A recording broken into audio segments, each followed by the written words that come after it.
I'm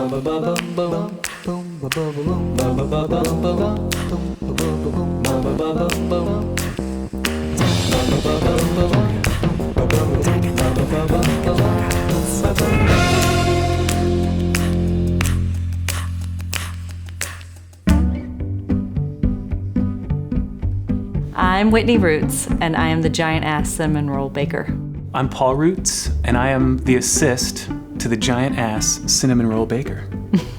I'm not a baker by training, but I love to bake. And it's not my own recipe. I make it bigger, and I double the icing. Who came up with the name giant ass cinnamon rolls? I was drunk, probably. What's important to state first is that our daughter turned 7 on March 12th. So that for us was the day that COVID-19 got serious. You know, schools were closing, people were gonna get sick. And we canceled the birthday party. We had to right, you know, explaining all of this to a 7-year-old. I had a big scream cry session, completely lost it. I knew I needed to cheer myself up, and I woke up that next morning and I turned to Elsie and said, Elsie, do you want to make a giant ass cinnamon roll? She's like, yeah. Who wouldn't? So we did. So we filmed it and thought it would be cute if we posted some videos and pictures on Instagram. Okay guys, here's what we're doing. We're gonna auction off a giant ass cinnamon roll, and whoever sends me the highest bid gets the roll. Immediately, someone texted me and said $100. Oh, people want to spend money on these things. How would we bend that in a helpful direction? It was obvious to me that it should be the Oregon Food Bank. Throughout the weekend, people kept upbidding, and we ended that first weekend with a $300 giant ass cinnamon roll. I thought, why am I limiting myself to one donation? Why don't we get 2 cinnamon rolls? And then I'm gonna start crying.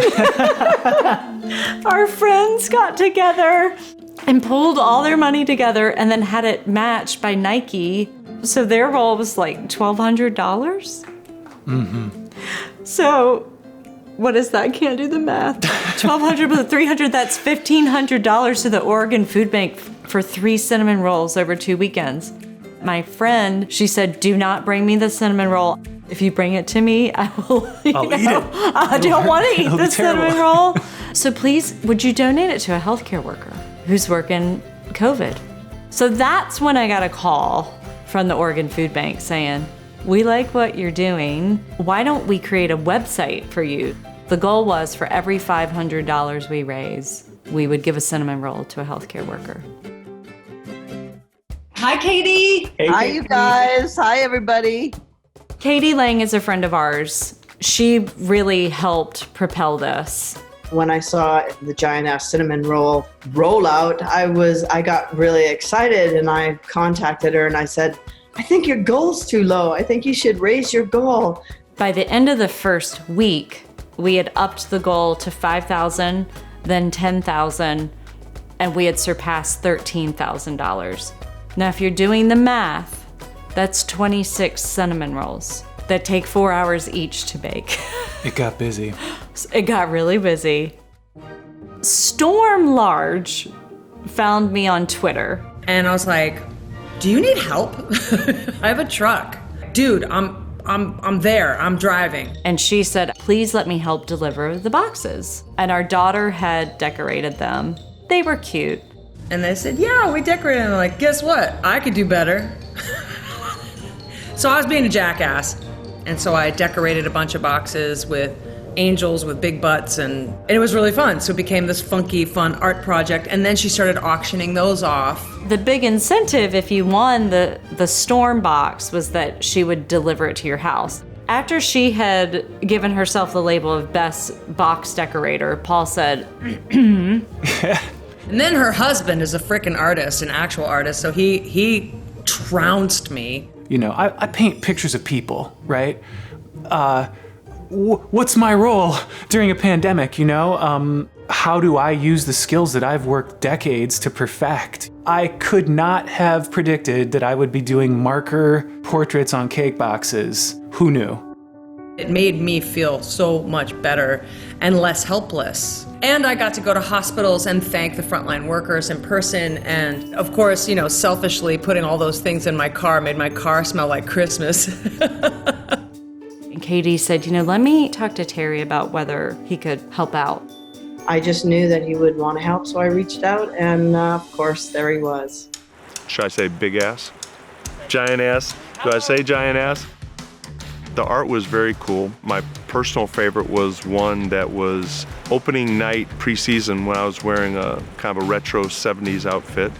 People went pretty wild for those.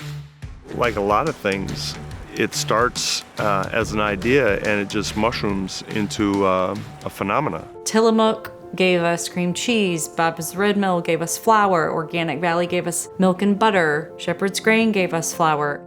I offered to donate flour for her project. It raised awareness about the need to eliminate hunger, which is so important, but it did it in a way that was very lighthearted and fun, and I think that drew people in.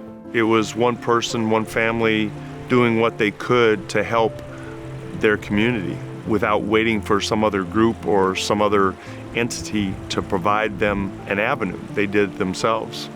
I had no idea when I made the cinnamon roll that it would end up in a $52,000 fundraiser for the Oregon Food Bank. 150,000 meals. We could not have done this without, I'm start crying. We couldn't have done it without all the donors. It was absolutely a community effort. It really is an amazing example of how an individual's motivation can alight a whole community. I don't want to go back to normal because normal is how we got here. And that was normal, taking each other for granted. We want to emerge stronger than normal because normal didn't work. Normal wasn't enough. There were problems in normal, and so we want to solve those problems as we emerge. Now Elsie knows how to spell ass. She loves that. To be 7 and decorate a cake box and you get to write ass. And say Super fun. We're incredible parents, There's so many organizations out there who would love help like this. So get creative. Just keep rolling with it. Pun intended. Wacky ideas work, and don't be afraid to try them.